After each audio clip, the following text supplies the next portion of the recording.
everybody. This is Darren from B&H Railroad. Well, as you can see, we're doing something a little different today. This is part one of a three-part series for my bridge building. And this bridge here is going to be particularly the bridge that goes along the swing gate. What I've done is I've separated mainly all of my floor pieces for the bridge. So I've got my stringers, and I've got my splicer slash joiner. And we'll talk about that here in a little bit. And I've went ahead and sanded everything down, all the ends and everything. And then we got our cross bearers. And we'll explain, I'll kind of show you guys how this goes as well. So one thing I did want to show you, here's the last section of the cross barrier, or bearers. And I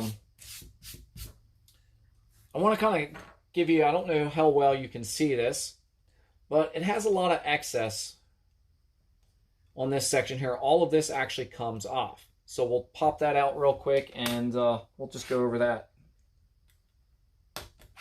Hope everybody's having a great weekend. It's kind of wet here. It has been raining for the last few days, and between all the snow and the ice that we've gotten the last couple weeks and now the rain, it's just really not a lot to do. All of this gets cut off. So what I'll do is I'll just come in, I'll just cut all that off as straight as possible.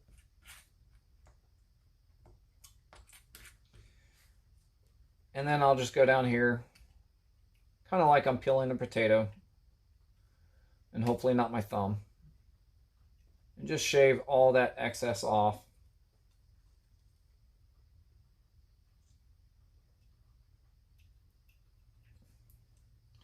And then we'll get it ready for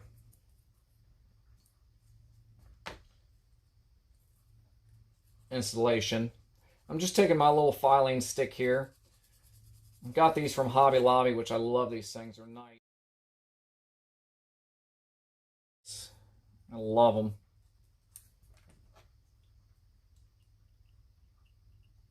But all I'm doing now is just basically cleaning everything up. So when I put this thing together, everything sits smooth and flush. And with this being the floor of the bridge, we definitely want to make sure this sits flush and everything comes out straight and level with this. So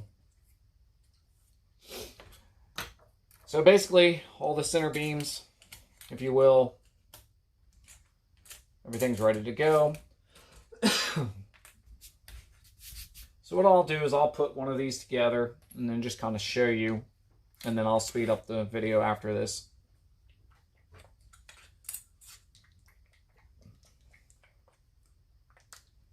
The good thing is these have prints on both sides, so all the details are on both sides.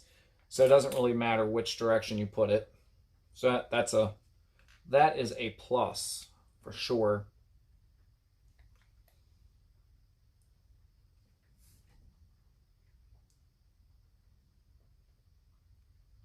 Okay.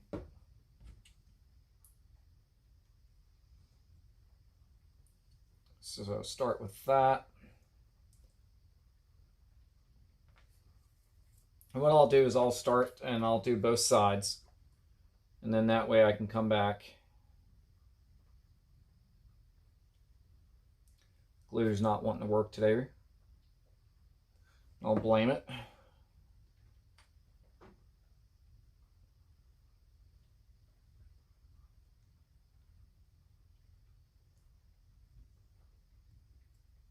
Okay. And that's how the cross piece is going to go. And then, of course, the stringers are going to attach coming out this way and this way. So what we'll do is we'll put a little bit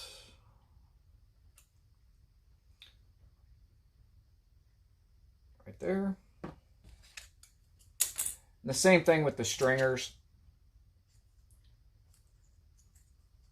There's really no top or bottom to these, which is nice. I know sometimes I get in a hurry and I don't really pay attention, and that can bite you in the butt, especially if you try to hurry up with these type of things. So I try not to, but it doesn't always work. And as you can see, it goes together fairly easy. And then what we'll do is we'll just jump down and do the next section. I'll probably end up speeding up the camera on that one.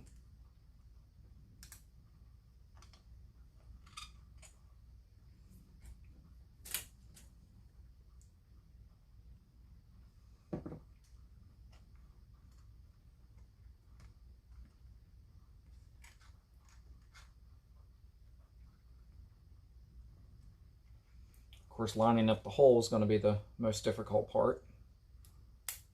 Yeah, don't say it, guys. Do not say it. Oh, oops. Yep, see? That's what we don't want to do. I'm worried about pushing these out, and I don't need to be right now, because there will be another section. You see these grooves. I'm not sure how well you can see those, but there's another set that goes in there after this sits and dries. All right.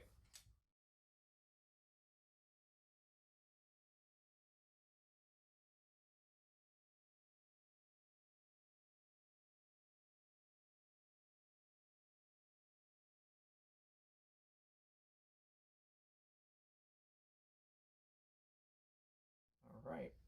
So that's pretty much that. So then gives you these little steel strips. And you're supposed to take one end and flare it. It says with a grinder or sandpaper. Let's see. Yeah, it actually does work pretty good. Let me see here. You only flare one side.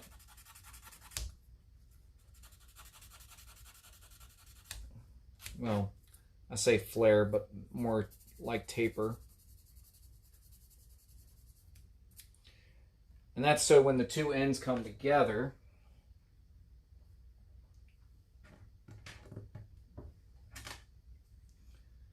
like so, they'll slide up. And what happens is they'll slide in to the centers here like this. And I'll show you that here in a second. Okay. So what I did was I went ahead and took the little steel strip. I ran it through here just as a test fit. And then, not sure how well you can see it right now, but I had to taper the ends on one side because they do kind of meet here in the middle. And I'll show you what we have to do next. So it says to test fit these little strips, and I wanted to make sure everything would work the way it was supposed to. And as you pull it out, or even as you put them in, you might want to just hold on to these center pieces here as you slide them in, just to kind of help everything stay together. But as you can see, what I did was I just took a pair of pliers and I snipped it down and I sanded it just so it wouldn't have any rough edges or anything like that on it. So that's what I did there. I did try rail snips. Wouldn't even come close to cutting it. So, and they're not really made to be cutting this type of steel anyway. So, anyway.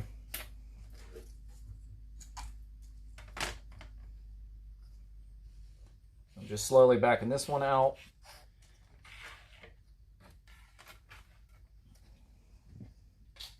I'll set that off to the side up there.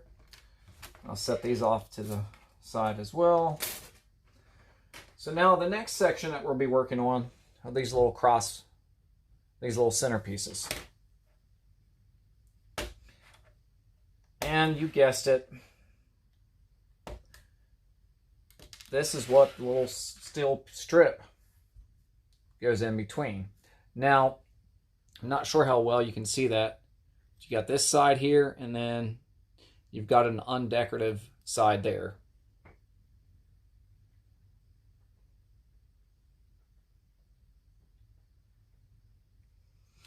I was just kind of looking at the instructions to see. It doesn't really say which way, but from what the picture shows,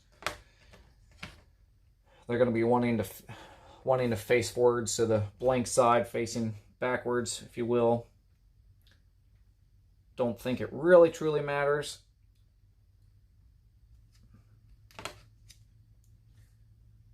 And of course, all I'm doing now is just making sure all of my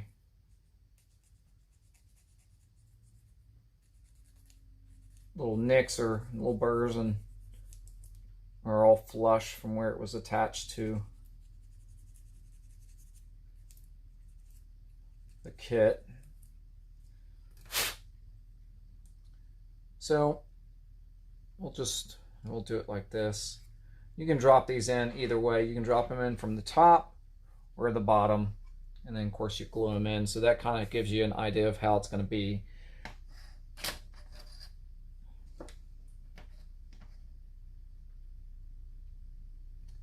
Now, I've come up with a color for this bridge,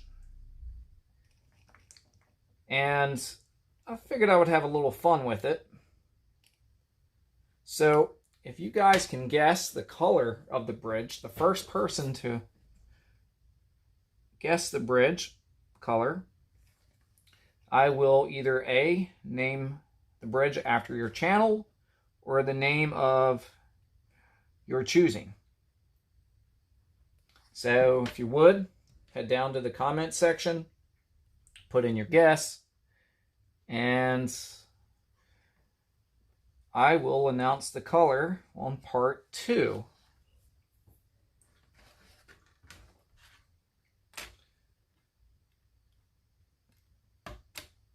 Then what I'll do is I'll get with you, whoever picked the color, and during part 3, we will announce the new name of the bridge. I just figured it'd be something fun. Keep everybody interested.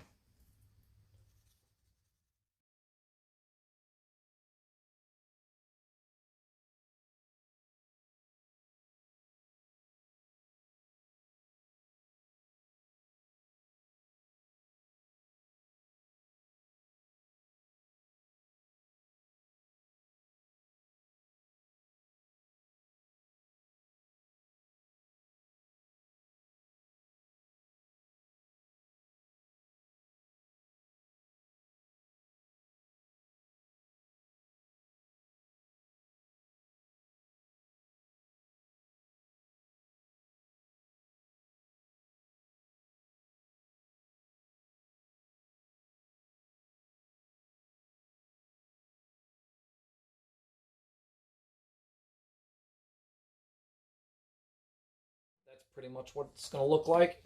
And then, let's see, what is the next step?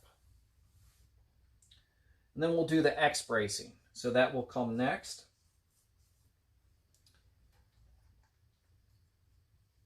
Which that'll be interesting on itself. All right, guys and gals, thank you so much for watching, and stay tuned for part 2. Have a good one.